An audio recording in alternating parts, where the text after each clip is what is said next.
Chapter 1.8.14 Application Security Checklist. Here is a short summary about the article.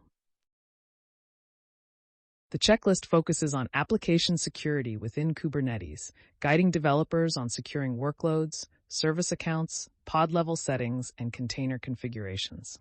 It emphasizes evaluating security recommendations tailored to specific needs, as Kubernetes security is not universal. Key aspects of the checklist include setting specific role-based permissions, enforcing network policies, and employing runtime classes for optimal application security. It also highlights the importance of comprehensive approaches to security beyond basic checklists, as well as advanced hardening measures. The checklist underlines the necessity for continuous improvement in application security, recommending scanning images, monitoring access, and configuring appropriate security contexts.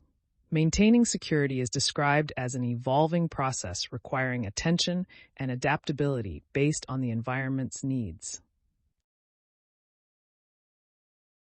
Okay, that was the short summary. Let's have a deeper look into the contents.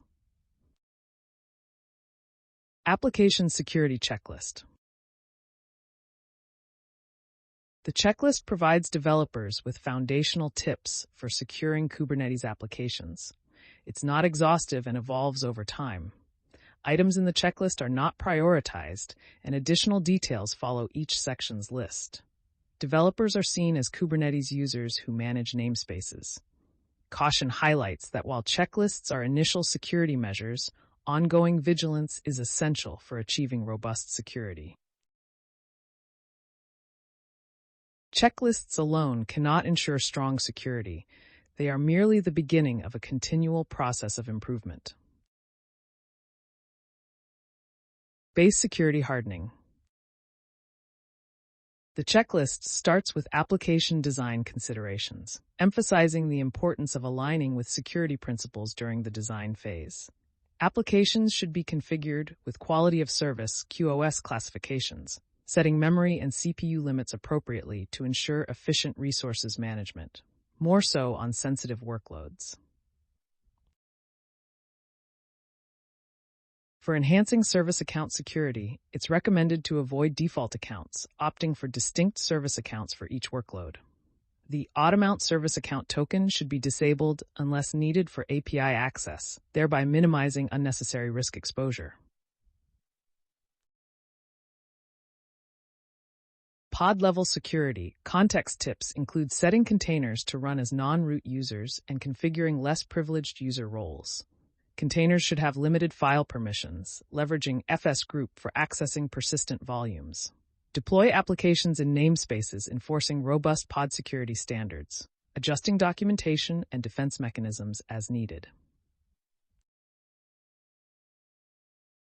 At the container level, the security hardening involves disabling privilege escalation, ensuring a read-only file system, avoiding privileged containers, and limiting added capabilities.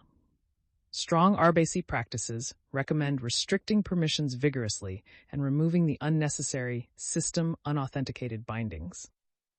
Network policies should also restrict traffic effectively while ensuring cluster-level adherence alongside image scanning and signing for security validation.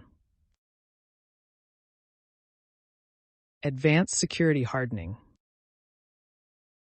This guide section explores advanced aspects of Kubernetes' security hardening tailored to different setups, emphasizing the importance of configuring security contexts, appropriate seccomp profiles, and implementing AppArmor policies. It recommends assigning proper CLinux labels and considers runtime classes for the necessary isolation level.